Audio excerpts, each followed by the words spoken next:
C'est au pied de l'Himalaya indien, son pays d'exil, entouré d'une centaine de moines, de journalistes et de sympathisants de longue date, que le Dalai Lama a mis fin au suspense.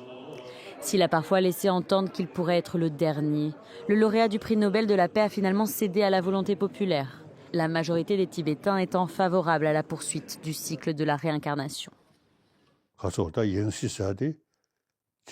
Conformément à toutes les demandes de mes fidèles et de mes étudiants concernant ma réincarnation, j'affirme que l'institution du Dalai Lama sera perpétuée.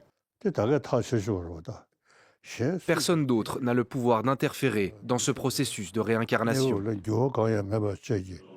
La Chine, dont les troupes ont envahi le Tibet en 1950 et en ont fait une province chinoise, n'ont pas tardé à réagir.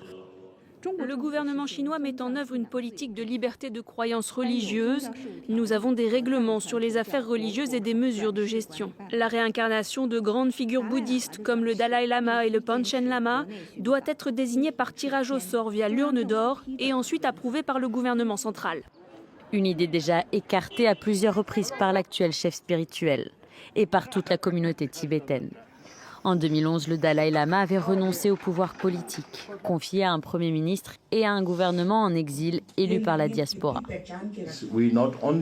Non seulement nous condamnons fermement l'utilisation par la République populaire de Chine du thème de la réincarnation à des fins politiques, mais nous ne l'accepterons jamais.